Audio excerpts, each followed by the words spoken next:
Architects need serious power for their work, and when that work needs to be mobile, gaming laptops are actually the perfect solution. But here's the thing, not every gaming laptop can handle heavy 3D rendering and complex CAD software. I've spent the last month reading through thousands of Reddit comments, specifically from architects who use their laptops daily. What I found was interesting. The same laptops kept coming up over and over. These aren't just any gaming laptops. They're workhorses that can handle both AutoCAD and Cyberpunk without breaking a sweat. And in 2025, the line between gaming and workstation laptops is getting really blurry.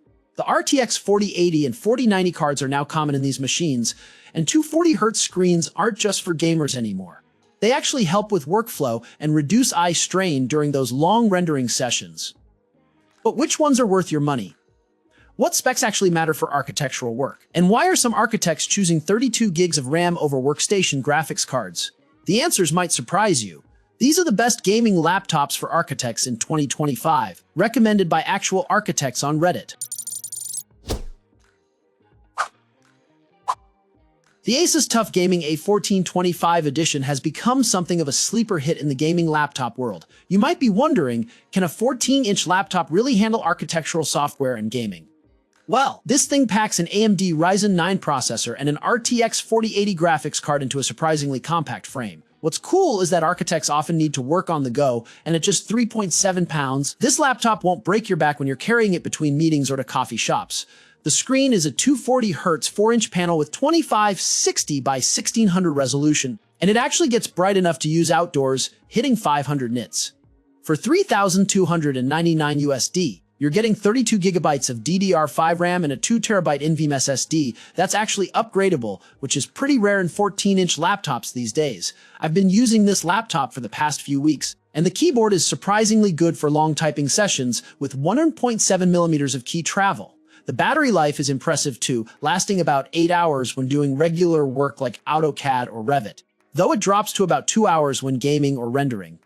The cooling system is really clever, with dual fans and heat pipes that keep the laptop from thermal throttling even during intense rendering sessions.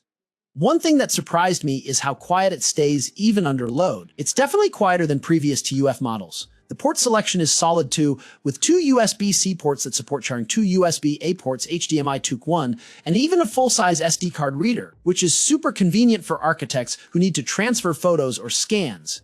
The webcam is 1080p and actually decent, which is important for client meetings, and it has a physical shutter for privacy.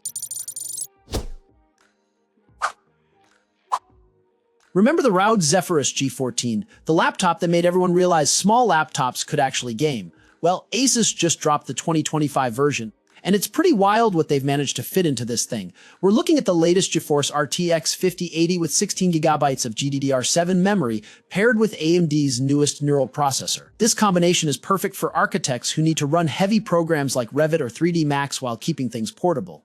The screen is a 14-inch 240Hz panel with incredible color accuracy, and at just 3.3 pounds, you can actually take this thing to client meetings without feeling like you're lugging around a brick. For $3,999 USD, you're getting 32 gigs of RAM and a massive 2 terabytes of storage, which means you won't run out of space for those massive project files anytime soon. Using this laptop for the past month has been interesting.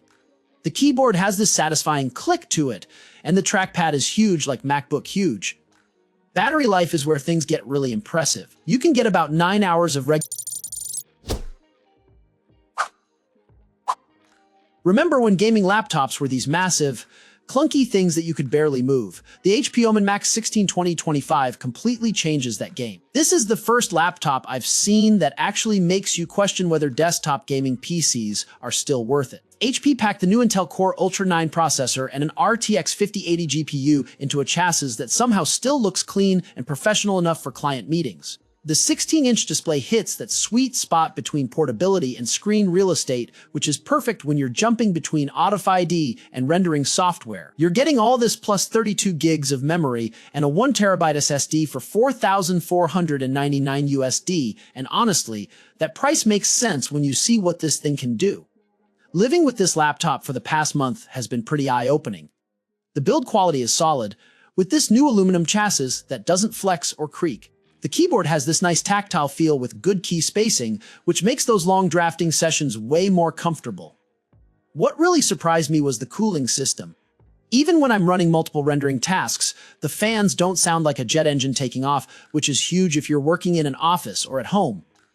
Battery life is impressive too, getting about 7 hours of regular work done, though it drops to around 2.5 hours when gaming or rendering. The port selection includes 3 USB-C Thunderbolt 5 ports, 2 USB-A ports, HDMI 2.2, and an Ethernet port, because sometimes you just need that wired connection for large file transfers. The webcam is sharp at 2K resolution, and the microphone array actually makes you sound clear during video calls, which is crucial for those client presentations.